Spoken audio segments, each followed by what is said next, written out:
નમસ્કાર વિદ્યાર્થી મિત્રો, હું નિલેશ ઠોરિયા. આજે આપણે એક નવું ચેપ્ટર ચાલુ કરવાનું છે કે જે બીજું ચેપ્ટર સહપુષ્પી વનસ્પતિમાં લિંગી પ્રશ્ન.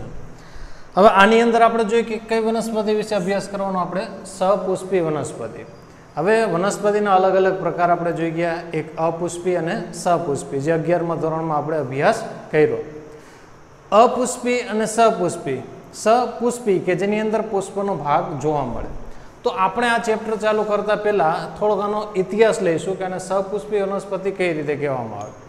શરૂઆતની વાત કરી કે જ્યારે પૃથ્વીનું નિર્માણ થયું ત્યારે શરૂઆતમાં શું હતું, ખાલી પાણી હતું શરૂઆતમાં. તો પાણીની અંદર સૌપ્રથમ જે વનસ્પતિ નિર્માણ થઈ એ કેવી હતી, લીલ સ્વરૂપે, જે લીલ ગઈ આપણે.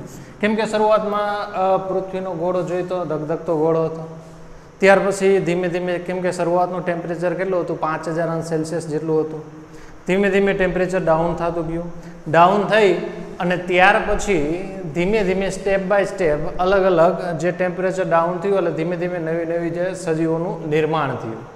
તો શરૂઆતમાં પાણીની અંદર કે વનસ્પતિ જે લીલનું નિર્માણ થયું. ત્યાર પછી એની અંદર થોડોક ફેરફાર થયો. થોડોક ફેરફાર મતલબ શું કે પાણીમાંથી અમુક જે વનસ્પતિ જમીન ઉપર આવવા માંડી, મતલબ ખડક ઉપર રહેવા માંડી. કે જે સપોઝ ધારો કે આ વનસ્પતિ લઈએ આપણે, કે જે પાણી ઉપરથી ખડક ઉપર મતલબ જમીન ઉપર જવા માંડી. તો આ વનસ્પતિને આપણે શું કીધું હતું કે જે શરૂઆતમાં લીલ હતી બધી એકાંગી. ત્યાર પછી જે આવી દ્વિઅંગી. અને આ જે દ્વિઅંગીને જેમ આપણે સજીવમાં દેડકાને શું કહી, ઉભયજીવી કહી શકીએ, કે જે પાણીમાં રહી શકે અને જમીનમાં પણ રહી શકે. તો જે દ્વિઅંગીને વનસ્પતિ જૂથની શું કહી શકીએ આપણે, ઉભયજીવી વનસ્પતિ કહી શકીએ. જે નીટની અંદર પ્રશ્ન પૂછાઈ ગયો હતો, એટલે ખાસ યાદ રાખજો. તો પાણીમાં અને જમીન બંનેમાં રહી શકે.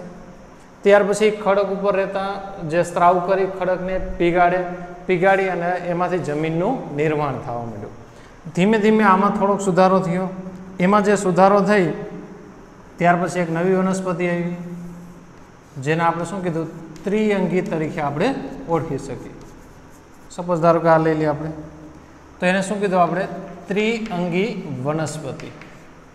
શરૂઆતમાં એકાંગી, દ્વિઅંગી અને ત્રિઅંગી. પણ આ જે એકાંગી, દ્વિઅંગી અને ત્રિઅંગી આ ત્રણેય વનસ્પતિની અંદર જે સુધારો થતો જોયો આમાં જોઈ, કેમ કે આની અંદર જલવાક અન્વાક નહોતો. ધીમે ધીમે ધીમે ધીમે સહપુષ્પીમાં જોઈશું તો જલવાક અન્વાક પેશી આપણે જોઈ શકીએ કે લીલની અંદર એ જોવા મળે નહીં. તો એક પ્રકારનું શું કહી શકીએ આપણે, ઉદ્વિકાસ કહી શકીએ. તો આની અંદર ધીમે ધીમે ધીમે સુધારો થયો. પણ એકાંગી, દ્વિઅંગી, ત્રિઅંગી આ એકેમાં હજી પુષ્પનું નિર્માણ થયું નથી.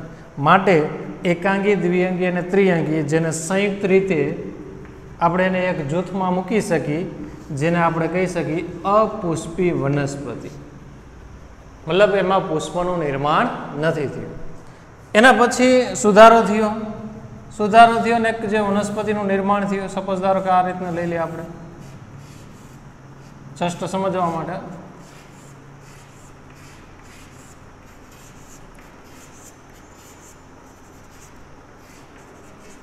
ધારો કે એની અંદર આ પુષ્પનું નિર્માણ થયું. દ્વિઅંગી એના પછીનું જે જૂથ, જેને આપણે શું કહીએ, અનાવૃત બીજધારી.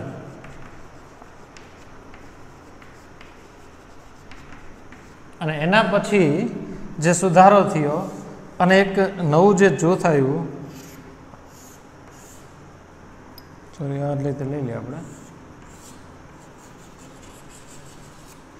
કે જેને આપણે શું કહીએ, આવૃત બીજધારી વનસ્પતિ.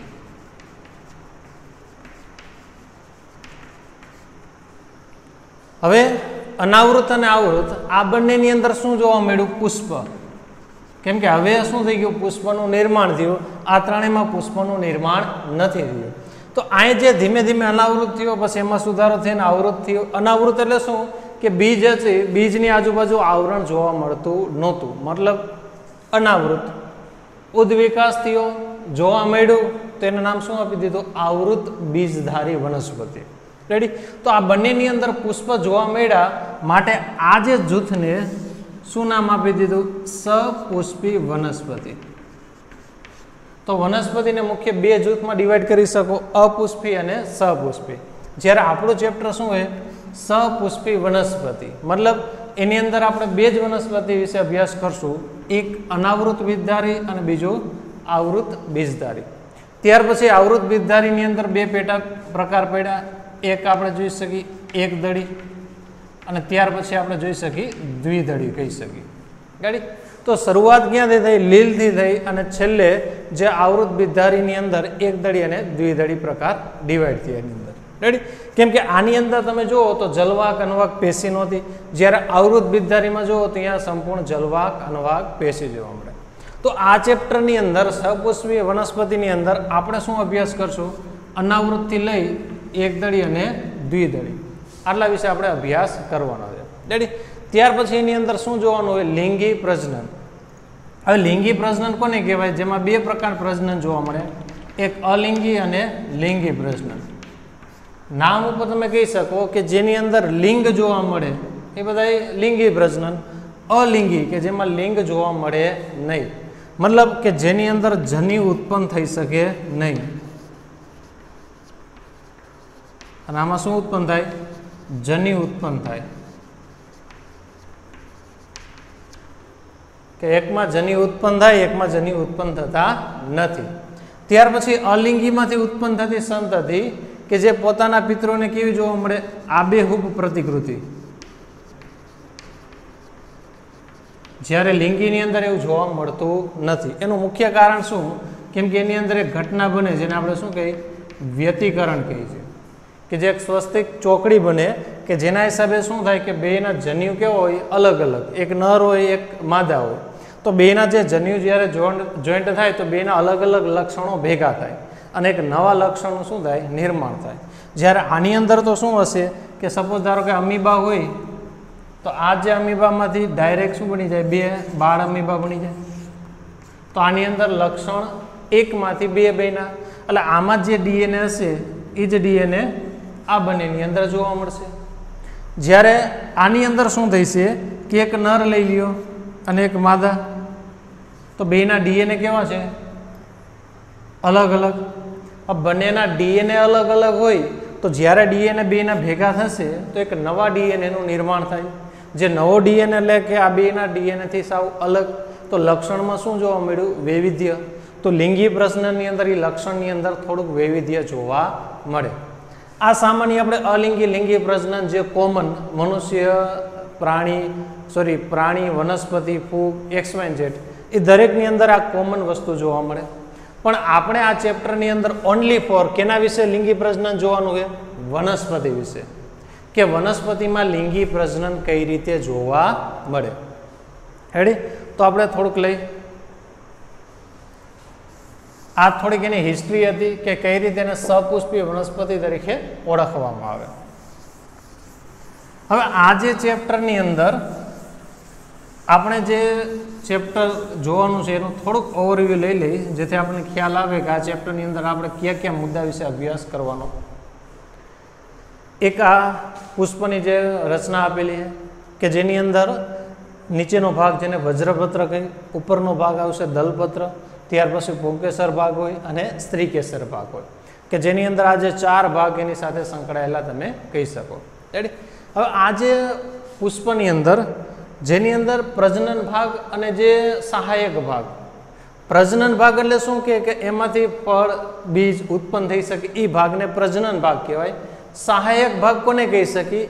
કે જેને બહારના માધ્યમથી પ્રોટેક્શન આપે પ્લસ એને મદદ કરવા માટે જવાબદાર હોય એને આપણે શું કહી શકીએ? સહાયક ભાગ. તો એની અંદર જે સહાયક ભાગમાં ક્યાં આવશે? વજ્રચક્ર અને દલચક્ર અથવા તો વજ્રપત્ર અથવા તો દલપત્ર. પ્રજનન ભાગમાં પુંકેસર ચક્ર અને સ્ત્રીકેસર ચક્ર, આ એના જે પ્રજનન ભાગ આપણે કહી શકીએ. હવે એની અંદર જે પુંકેસરની રચના લઈ તો એની અંદર આપણે આ રીતે જોઈ શકીએ તો એના મુખ્ય ત્રણ ભાગમાં એને ડિવાઈડ કરવામાં આવે. આ જે ઉપરનો ભાગ જેને શું કહેવાય? પરાગાશય. નીચેનો જે ભાગ એને આપણે શું કહીએ? તંતુ. પરાગાશય તંતુ આ બંનેને જે જોડતો ભાગ જેને આપણે યોજી તરીકે ઓળખી શકીએ. આનાથી જે સ્ત્રીકેસરની અંદર લઈ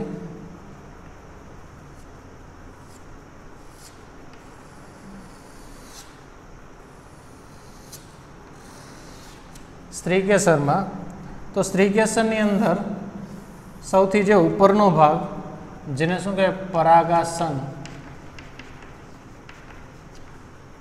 ત્યાર પછીનો જે ભાગ પરાગવાહિની, એના પછીનો જે ભાગ અંડાશય અથવા તો બીજાશય. આ મુખ્યના 3 ભાગ જોવા મળે. જે આપણે વાત કરી કે એના જે પ્રજનન ભાગ, તો એના 2 પ્રજનન ભાગ, એક પુંકેસર ચક્ર અને બીજું એનું સ્ત્રીકેસર ચક્ર. આ એના પ્રજનન ભાગ. ત્યાર પછી એના જે સહાયક ભાગ,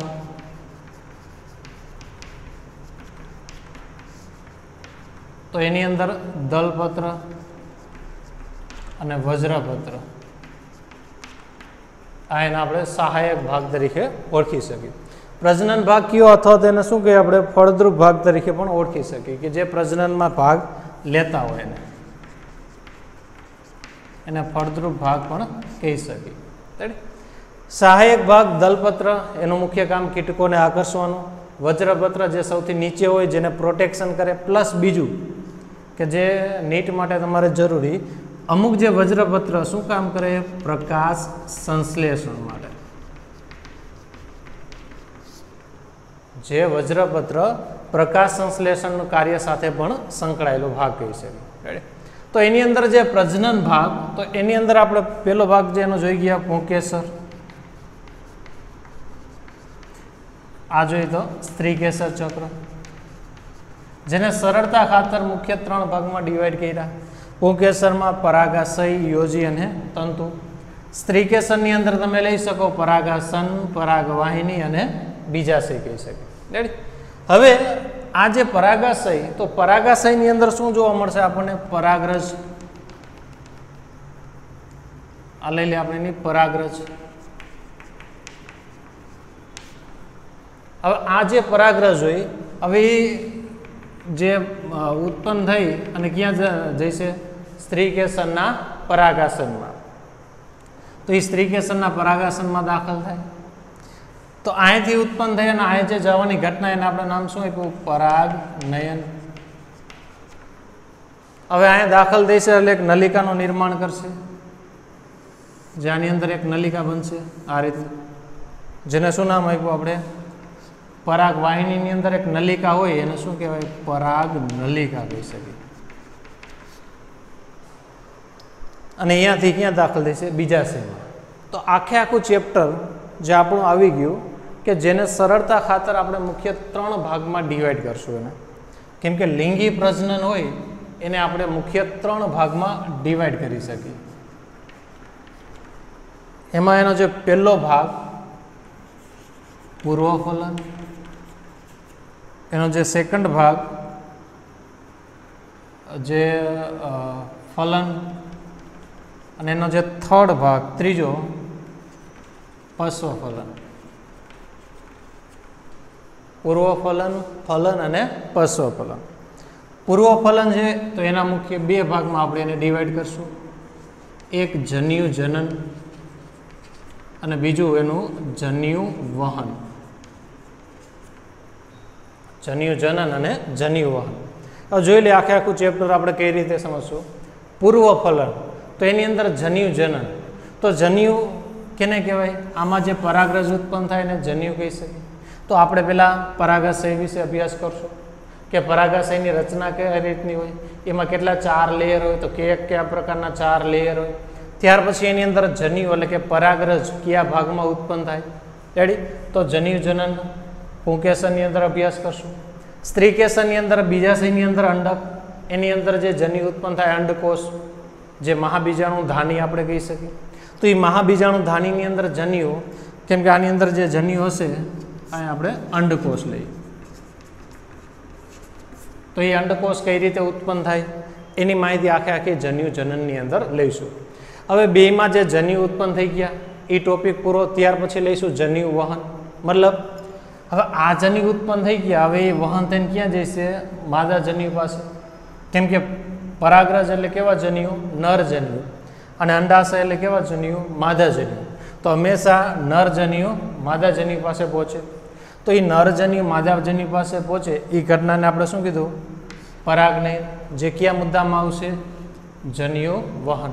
તો પરાગનયનના અલગ અલગ પ્રકાર હોય. અમુક પરાગનયન કેના દ્વારા થઈ છે? પવન દ્વારા. તો કઈ રીતે થાય એ લઈશું આપણે.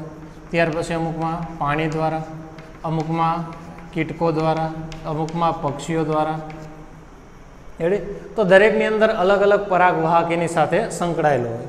તો કયા પરાગવાહક એની સાથે સંકળાય એના વિશે આપણે અભ્યાસ કરશું. એકવાર જન્યુ જનન થઈ ગયો, ત્યાર પછી જન્યુ વહન થઈ ગયા, એના પછીની જે ઘટના એટલે કે ફલન. મતલબ કે આપણી જે પરાગરજ અહીંયા પહોંચી ગઈ, સ્ત્રી કેસરના પરાગાસન.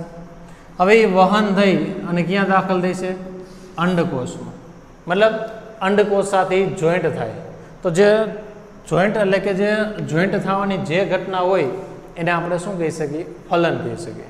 કેમ કે ફલન થઈને શું બનશે? યુગ્મનજ. તો કયા પ્રકારનું ફલન થાય? અમુકમાં દ્વિકીય ફલન જોવા મળે, અમુકમાં જે ત્રિકીય ફલન જોવા મળે. મતલબ 3 કોષ એની સાથે સંકળાયેલા આવે. અમુકમાં 2 કોષ જોવા મળે. જેના આધારે આપણે જોઈશું એમાં 2n થાય, અમુકમાં 3n થાય. તો આખી ઘટના આપણે કેમાં જોઈશું? ફલનની અંદર જોઈશું. હવે જોઈન્ટ થઈ ગયા ત્યાર પછી હવે એનું શું થાય? વિકાસ થાય. મતલબ કે જે એની અંદર આ પરાગરજ હતો, અંડકોષ હતા, આ બે ભેગા થયા. એ ઘટનાને શું કીધું આપણે? ફલન કીધું. ફલન થઈ અને જે કોષ બન્યો એને સામાન્ય રીતે આપણે શું કહીએ? ફલિતાંડ. આ ફલિતાંડ. હવે આ ફલિતાંડનું જે વિભાજન થાય, 1 માંથી 2, 2 માં 4, 4 માંથી 8, અલગ અલગ વિભાજન થઈને કંઈક નવા ભાગ બને. તો એ કેમ આવશે? આપણે પશ્વફલનની ઘટનાની અંદર આપણે એ અભ્યાસ કરશું. તો પશ્વફલનની અંદર આપણે શું જોઈશું? કે આમાંથી જે વિકાસ થઈ અને ધીમે ધીમે એમાંથી બીજ બનશે, અમુકમાં ફળ બનશે. તો એ કયા પ્રકારનું બીજ છે? જે બીજના 2 પ્રકાર જોવા મળે. અમુકમાં કેવું હોય? એકદળી હોય, અમુકમાં દ્વિદળી હોય. તો કેમાં એકદળી, કેમાં દ્વિદળી? આ બધી ઘટના આપણે કેમાં જોઈશું? પશ્વફલનની અંદર જોઈશું. તો આખું ચેપ્ટર આપણે આજે 3 મુદ્દામાં અભ્યાસ કરવાનો. આનાથી વિશેષ આપણે કાંઈ બહારનું કંઈ જોવાનું નથી. પહેલાં પૂર્વફલન, જેની અંદર આપણે 2 ટોપિક જોઈશું: જન્યુ જનન અને જન્યુ વહન. કે કઈ રીતે જન્યુનું નિર્માણ થાય, પુંકેસરમાં પરાગરજ કઈ રીતે બનશે અને સ્ત્રી કેસરમાં અંડકોષ કઈ રીતે બનશે. તો આ 2 જન્યુનું નિર્માણ જોઈશું. કમ્પ્લેટ નિર્માણ થઈ ગયું ત્યાર પછી એનું વહન.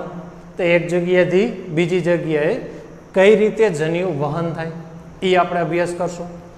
વહન થઈ ગયા પછી જન્યુ 2 જોઈન્ટ થાય, ભેગા થાય. તો એ ભેગા થવાની ઘટનાને શું કીધું? ફલન.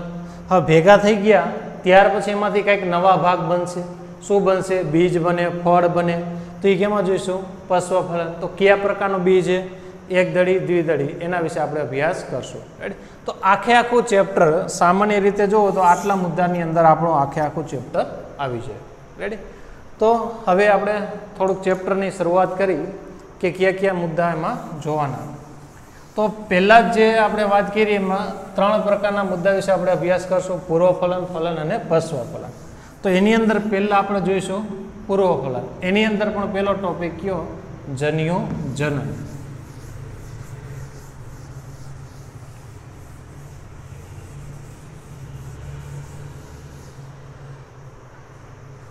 જેની અંદર આપણે જોઈશું જન્યુ જનન. તો આપણે જે વાત કરી કે જન્યુ 2 પ્રકારના હોય. એક નર જન્યુ અને જે બીજા જન્યુ હોય એને આપણે શું કહીએ? તો પહેલા આપણે ક્યાં નર જન્યુ વિશે અભ્યાસ કરશું, ત્યાર પછી માદા જન્યુ કે કઈ રીતે જન્યુ જનનનું નિર્માણ. તેના માટે કે નર જન્યુ તો સામાન્ય રીતે પુષ્પની અંદર નર જન્યુ કેમાં હોય? પુંકેસરની અંદર હશે. અને માદા જન્યુ કેમાં હશે? ઇરિગેશનમાં તો પહેલા આપણે કેને સંરચનાનો અભ્યાસ કરશું મુકેશર ચક્રનો અભ્યાસ કરશું તો એની અંદર લઈ મુકેશર ચક્ર તો મુકેશરની જે રચના લઈ સામાન્ય રીતે જે રચના આપણે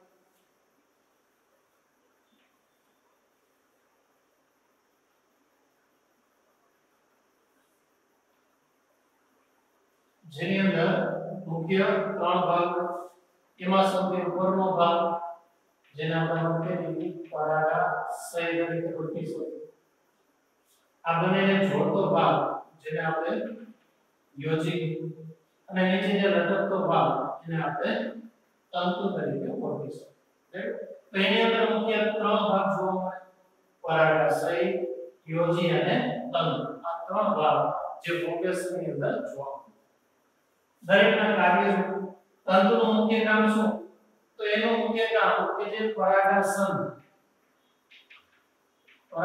સાથેને જોડવાનું કાર્ય કરે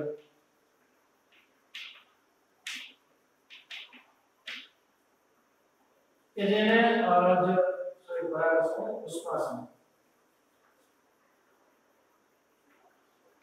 પુષ્પાસન પુષ્પાસન મતલબ શું કે પુષ્પ જે આસન ઉપર હોય એને આપણે શું પુષ્પાસન કે આને આ ભાગ કહી શકો છો કે જે મુકેશનો ભાગ એ આને પુષ્પાસન સાથે શું અહીંયા જોડાયેલો થયેલો તો આથી લઈને આને સુધી આપણે પર જે દંડ જેવો ભાગ જેને આપણે શું કહી શકીએ તંતુ તરીકે ઓળખીશું જે મુખ્યને પુષ્પાસન સાથે જોઈન્ટ કરવાનો મુખ્ય ભાગ જોવા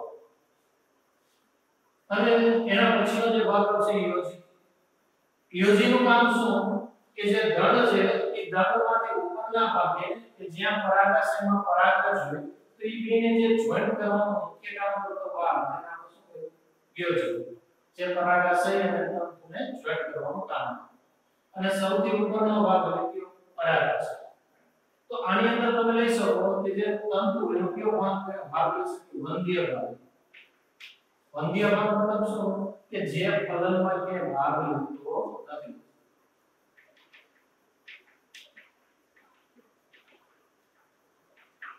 એ ફલનમાં કે ભાગ લેતો નથી જેને આપણે વંધ્ય ભાગ તરીકે ઓળખીશું જ્યારે પરાગાશય તેની અંદર શું હોય પરાગરસ તો એ ફલનમાં ભાગ લઈ એટલે અટકો ભાગ તરીકે આપણે ઓળખીશું હવે આ જે પરાગાશય નીટની અંદર એક પ્રશ્ન આવી ગયો હતો કે જે મુકેશર ચક્રની અંદર શરૂઆતનો ભાગ કયો તો ઘણા બધા એમ કે પરાગાશય પણ પરાગાશય નો આવે એનો શરૂઆતનો ભાગ કયો આવશે તંતુ એનું કારણ શું કે જ્યારે પુષ્પનું નિર્માણ થાય ત્યારે શરૂઆત ક્યાં થઈ છે તંતુનું નિર્માણ થાય ત્યાર પછી ઉપર શું બનશે પરાગાશયનું નિર્માણ આ ખાસ યાદ રાખજો કે નીટની અંદર આ પૂછાયેલો પ્રશ્ન કે શરૂઆતનો ભાગ એનો તંતુ હોય અને જે છેડાનો ભાગ કયો છે પરાગાશય તરીકે આપણે ઓળખીશું લખી નાખો આ શરૂઆતનો ભાગ અને આ અંતનો ભાગ અથવા તો છેડાનો ભાગ આપણે કહીશું હવે આ જે પરાગાશય હવે એ પરાગાશયની અંદર શું કે આપણે નર તો એ કઈ જગ્યાએ હોય ક્યાં હોય તેની જે સંરચના આપણે જોવી તેનો શું લેવો પડે આડો છેદ તો આડો છેદ લઈ તો એની અંદર આપણે એની જે સંરચના આ પ્રકારની રચના જોવા મળશે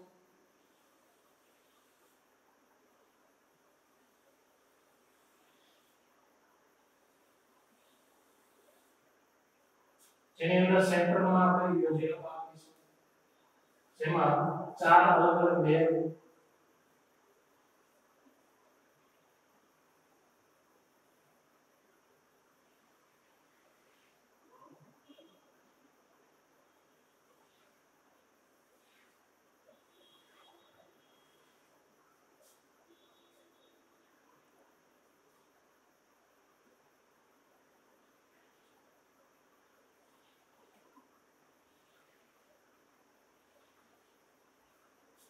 જેના મુખ્ય ચાર લેયર તમને જોવા મળે જોઈ શકો આ એક પહેલો લેયર સૌથી બહાર આ બીજું લેયર આ ત્રીજું લેયર અને ત્યાર પછી આ ચોથું લેયર તેની અંદર તમને ચાર લેયર જે જોઈ શકો એની અંદર આપણે મુકેશની પરાગાશય જે સંરચના એનો જ્યારે આડો છેદ લઈ ત્યારે આ ચાર પ્રકારની સંરચના આપણને જોવા મળે તો એની અંદર આ જે ચાર ભાગમાં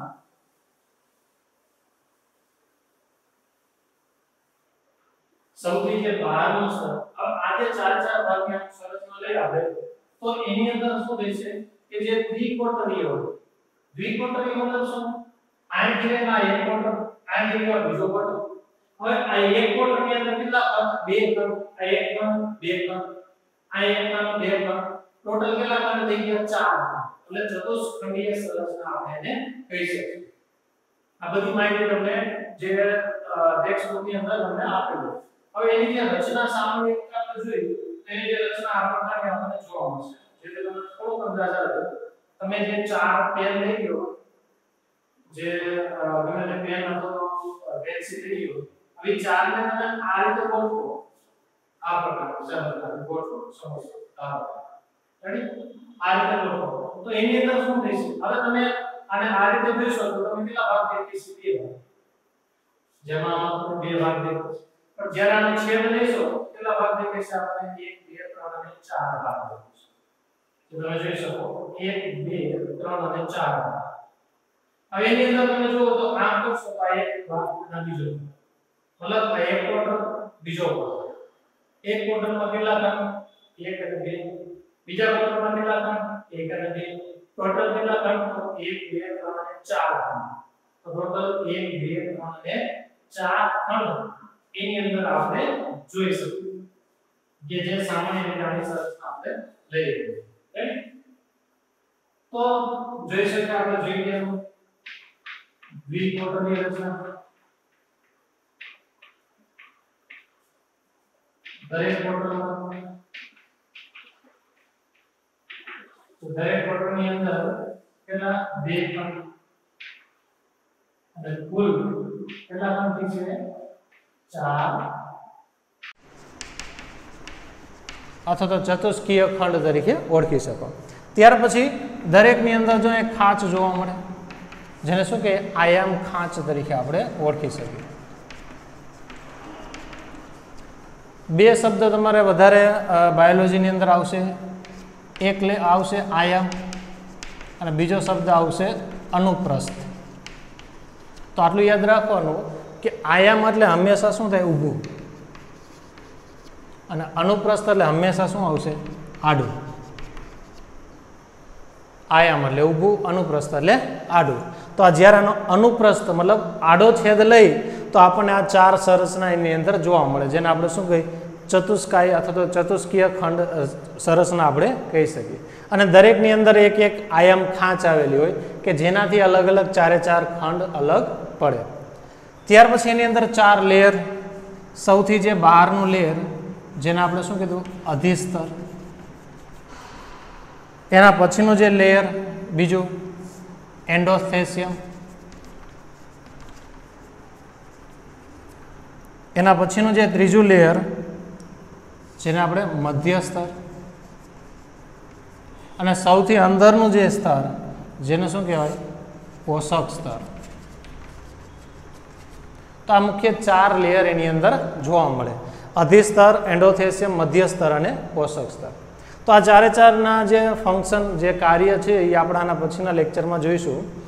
જે અત્યારે આપણે આટલું જોઈ ગયા કે એની અંદર જે જન્યુ જનન પેલો પોઈન્ટ લીધો આપણે, કેમ કે આપણે 3 ભાગમાં એને ડિવાઈડ કર્યું, પૂર્વ ફલન, ફલન અને પશ્વ ફલન. પૂર્વ ફલનની અંદર 2 પોઈન્ટ લેવાના આપણે, જન્યુ જનન અને જન્યુ વહન. તો પહેલો પોઈન્ટ આપણે શું ચાલુ કર્યો, જન્યુ જનન. તો એની અંદર શરૂઆતમાં જન્યુ જનન 2 પ્રકારના હોય, નરજન્યુ અને માદાજન્યુ. શરૂઆતમાં નરજન્યુ એની અંદર જોવા મળશે પુંકેસર ચક્ર, તો એને આપણે શું કહીએ, નરજન્યુ તરીકે ઓળખી શકીએ. સ્ત્રી કેસરમાં હોય તેને આપણે શું કહીએ, માદાજન્યુ તરીકે ઓળખી શકીએ. પુંકેસરની અંદર 3 ભાગ, પરાગાશય, યોજી અને તંતુ. પુષ્પાસન સાથે જોઈન્ટ હોય, યોજી પરાગાશય અને તંતુને જોઈન્ટ કરવાનું કામ કરે. પરાગાશયનો જ્યારે અનુપ્રસ્થ છેદ મતલબ આડો છેદ લઈ તો અમને આ પ્રકારની સંરચના જોવા મળશે, જેની અંદર 2 ક્વાર્ટર હોય, આ એક અને બીજો ક્વાર્ટર. પહેલા ક્વાર્ટરમાં 2 ખંડ, બીજા ક્વાર્ટરમાં 2 ખંડ, ટોટલ 1 2 3 અને 4 ખંડ જોઈ શકીએ. ત્યાર પછી એની અંદર 1 2 3 અને 4 શું આવેલી હોય, આયામ ખાંચ, ઊભી ખાંચ જોવા મળે આપણને. ત્યાર પછી એની અંદર 4 લેયર જોવા મળે, સૌથી બહાર અધિસ્તર, એન્ડોથેસિયમ, મધ્ય સ્તર અને સૌથી અંદરનું પોષક સ્તર કહી શકીએ. રેડી. તો હવે આ જે અલગ અલગ સ્તરના કાર્ય શું, ત્યાર પછી આની અંદર પરાગરજ કઈ જગ્યાએ હોય, પરાગરજનું નિર્માણ કઈ રીતે થાય, આ બધી માહિતી આપણે આના પછીના લેક્ચરની અંદર આપણે અભ્યાસ કરશું. નમસ્કાર વિદ્યાર્થી મિત્રો, હું નિલેશ ઠોરિયા. ગયા લેક્ચરની અંદર આપણે જે પૂર્વફલનની જન્યુજનનની અંદર કે જે નર જન્યુજનન, બે જન્યુ જોવા મળ્યા, એક નર અને એક માદા જન્યુ. તો એની અંદર આપણે નર જન્યુજનન એના વિશે થોડીક માહિતી લીધી. એની અંદર આપણે જોયું કે જે આખો ભાગ કે જે આપણે શું કીધું હતું, પરાગાશય. હવે પરાગાશયનો જે અનુપ્રસ્થ છેદ, જેમાં આપણે આ પ્રકારની સંરચના જોવા મળી. હવે એની અંદર જે દ્વિકોટરીય ટોટલ 4 ખંડ, 1, 2, 3 અને 4 ખંડ. તો એની અંદર આ 1, 2, 3 અને 4 આને શું કહેવાય, લઘુ બીજાણુ ધાની. લઘુ બીજાણુ ધાની. જો લઘુ બીજાણુ, બે પ્રકારના બીજાણુ આપણે જોઈશું, એક લઘુ બીજાણુ અને એક મહાબીજાણુ. લઘુ બીજાણુ કયો અથવા તો પરાગરજ ધાની પણ કહી શકવાને, પરાગરજ પણ કહી શકીએ. લઘુ એટલે કે નાનું. આની અંદર તમે જુઓ કે જે સામાન્ય રીતે નરજન્યુ, આ જસ્ટ તમારે સમજવા માટે, નરજન્યુ અને એક માદાજન્યુ. હવે વનસ્પતિની વાત કરીએ આપણે, તો વનસ્પતિમાં નરજન્યુ તરીકે શું હશે, પરાગરજ. માદાજન્યુ તરીકે શું હશે, અંડકોષ. આટલું યાદ રાખજો. નરજન્યુ તરીકે પરાગરજ, માદાજન્યુ તરીકે અંડકોષ. જ્યારે મનુષ્યની વાત કરીએ તો એમાં નરજન્યુ તરીકે શું હશે, શુક્રકોષ. અને આમાં માદાજન્યુ તરીકે શું હશે, અંડકોષ. તો મનુષ્યમાં પણ શુક્રકોષ કદમાં કેવો હોય, નાના, અને આ જોઈએ તો કેવો હોય, મોટા. મનુષ્ય અને વનસ્પતિમાં થોડી ઘણી બધી સામ્યતા તમને જોવા મળશે. નાના છે તો આમાં પણ પરાગરજ કેવો હોય, કદમાં નાના. તો નાના માટે એને શબ્દ શું હોય, લઘુ બીજાણુ. અને જે અંડકોષ મનુષ્યમાં મોટા હોય તો વનસ્પતિમાં પણ અંડકોષ એટલે કે માદાજન્યુ કદમાં મોટા હોય, તો એના માટે જે શબ્દ વાપર્યો એને શું કીધું, મહાબીજાણુ. એટલે આ યાદ રાખજો કે જે કદમાં નાના એટલે લઘુ બીજાણુ, કદમાં મોટા એટલે કે મહાબીજાણુ આપણે કહી શકીએ. રેડી. તો આ જે ધાની એટલે શું કે જેની અંદર એ બીજાણુ જોવા મળે, આને આ જે 4 ભાગની અંદર જોવા મળે તો ચારેને શું કહેવાય, લઘુ બીજાણુ ધાની. શું કામ, કેમ કે ચારેમાં શું જોવા મળે, નાના કદના બીજાણુ, માટે એને શબ્દ વાપરો લઘુ બીજાણુ ધાની. હવે આનો જે આટલો ભાગ લઈએ આપણે પોર્શન, તો એની અંદર આપણને આ 4 પ્રકારના લેયર જોવા મળે, જે કાલે આપણે વાત કરી હતી ગયા લેક્ચરની અંદર. સૌથી બહારનું અધિસ્તર, તંતુમય સ્તર, સ્ફોટી સ્તર અથવા તો એન્ડોથેસિયમ. તમે ઘણા બધા નામ એના આપી શકો. સ્ફોટી સ્તર અથવા તો એને આપણે શું, એન્ડોથેસિયમ તરીકે ઓળખી શકીએ. રેડી. ત્યાર પછી મધ્ય સ્તર અને પોષક સ્તર. શરૂઆતના એના જે આ 3 લેયર જે શું કામ કરશે, રક્ષણાત્મક કાર્ય. મતલબ શું કે એને પ્રોટેક્શન, રક્ષણ આપવાનું કાર્ય કરે, એટલે કે રક્ષણાત્મક કાર્ય કરશે. ત્યાર પછી જે સ્ફોટનનું કાર્ય કરશે. આ સ્ફોટન મતલબ શું, કેમ કે એની અંદર જે પરાગરજ બનશે, હવે એ પરાગરજને ક્યાં જવાનું, પુંકેસરમાંથી ક્યાં જઈશે, સ્ત્રી કેસરમાં. તો પુંકેસરમાંથી સ્ત્રી કેસરમાં જવા માટે એને શું આપવો પડે, ધક્કો. હવે એને ધક્કો આપશો તો જ એ ઉડશે, અથવા તો ધક્કો આપશો તો ઉપર આવશે અને કીટકના પગ સાથે ચોંટી જશે. મતલબ એને જે ધક્કો આપવાનું કાર્ય એટલે એને શું કીધું, સ્ફોટન કહી શકે. તો એ જે ધક્કો આપવાનું કામ અધિસ્તર, સ્ફોટી સ્તર અથવા તો તંતુમય સ્તર અને મધ્ય સ્તર, જેમાં મહત્વનું કામ એની અંદર સ્ફોટન રેખા આવેલી હોય. આ જે મેન્શન નથી કરેલું પણ એમાં જે સ્ફોટન રેખા હોય, જે ખાસ સ્ફોટન રેખા એમાં કયા સ્તરની અંદર જોવા મળશે, તંતુમય સ્તરની અંદર એની અંદર સ્ફોટન રેખા જોવા મળે, કે જેના હિસાબે એને ધક્કો લાગશે અને એ પરાગરજ ઉપર આવશે. ત્યાર પછી એનું જે છેલ્લું સ્તર, ખાસ મહત્વનું સ્તર, પોષક સ્તર. હવે નામ ઉપર જ આપણે થોડુંક સમજી શકીએ કે જે શું કામ કરે, પોષણ આપવાનું કાર્ય કરે. પોષણ આપવાનું કાર્ય કરે. હવે પ્રશ્ન એ થાય કે પોષણ કેને આપશે? તો આ જે લેયર પછીના જે કોષો કે જેને શું કહેવાય, બીજાણુજનક પેશી.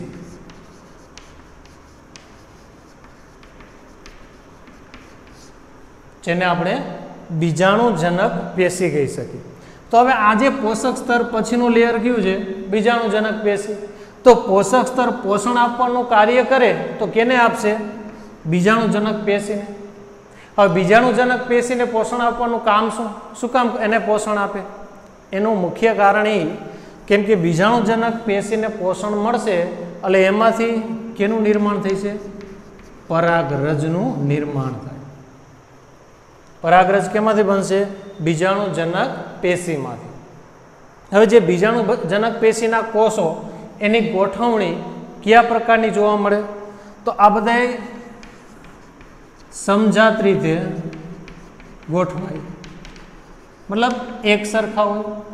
એની અંદર સુસ્પષ્ટ કોષ કેન્દ્ર જોવા મળે, એટલે કે તમે એની અંદર સરળતાથી કોષ કેન્દ્ર જોઈ શકો એવી સંરચના આની અંદર તમને જોવા મળે. સમજાત રીતે એટલે એક સરખા જ બધા કોષો આની અંદર જોવા મળે. એ શું હશે? બીજાણુજનક પેશી.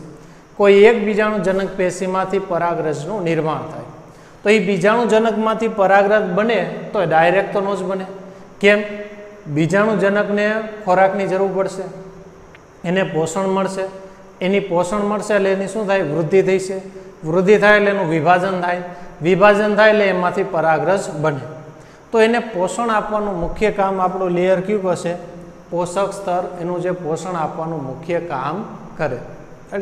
હવે આને જ્યારે પોષણ મળશે ધીમે એટલે ધીમે ધીમે બીજાણુજનક પેશીના કોષો ધીમે ધીમે વૃદ્ધિ થઈ છે. કઈ રીતે એનું નિર્માણ થાય એ જોઈએ આપણે.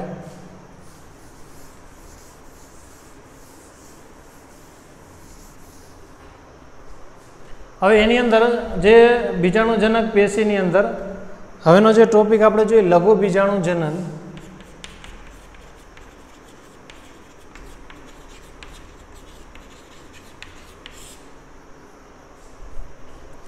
આ જે આપણે જોઈ ગયા આખા જે ભાગ એ કેની સંરચના જોઈ ગયા? લઘુ બીજાણુ ધાનીની રચના. લઘુ બીજાણુ ધાનીની રચના. તો એ કયા પ્રકારની રચના હોય આપણે જોઈ ગયા. એની અંદર 4 લેયર હોય. 4 લેયર પૂરા થાય પછી એક પેશીનો ભાગ હોય જેને શું કહેવાય? બીજાણુજનક પેશી. અને એ પેશીમાંથી શું બનશે? પરાગરજ. અને એ પેશીના કોષો કેવા હોય? સમજાત રીતે, એટલે કે એક સરખા બધા કોષો ગોઠવાયેલા હોય. ત્યાર પછી એની અંદર સુસ્પષ્ટ કોષ કેન્દ્ર આપણે જોઈ શકીએ. હવે આ જે પોષક સ્તર ધીમે ધીમે આને પોષણ આપશે. તો કોઈ પણ એક કોષ લઈ લે બીજાણુજનક પેશીનો. ધારો કે એક આ કોષ લઈ લો, આ કોષ અહીં દોરવા આપણે. એક આ બીજાણુજનક પેશીનો કોષ જે બીજાણુજનક પેશી,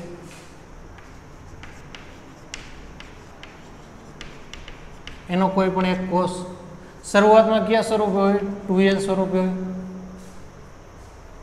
શરૂઆતની અંદર કયા સ્વરૂપે? 2n સ્વરૂપે હોય.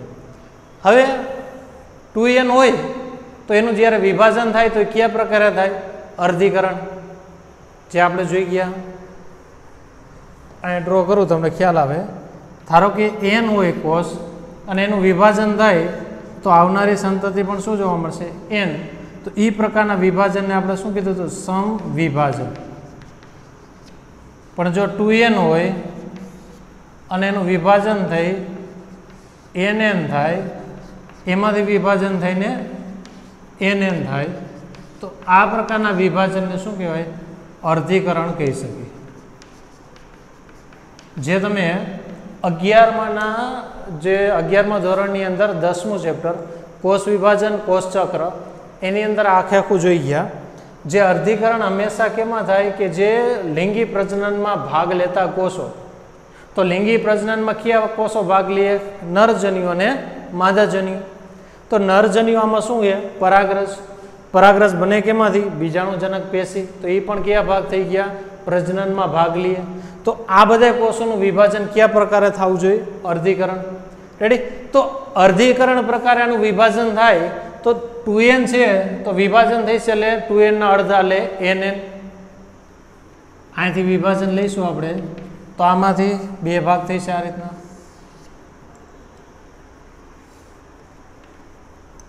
જે n અને n હજી આનું વિભાજન થઈ છે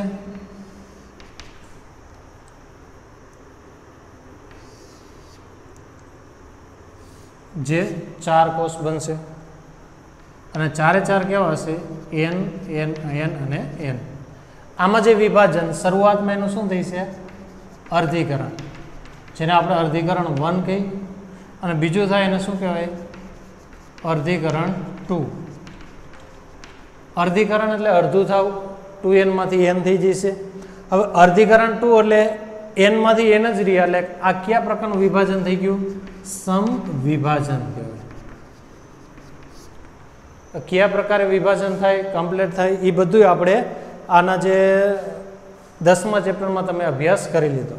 હવે આ જે વિભાજન 1 માંથી 4 કોષ થઈ ગયા, હવે ચારે ચાર કોષ ધીમે ધીમે છૂટા પડશે આ રીતના, અને જે ચારે ચાર કોષ એટલે આપણે શું બની ગયું? પરાગરજ।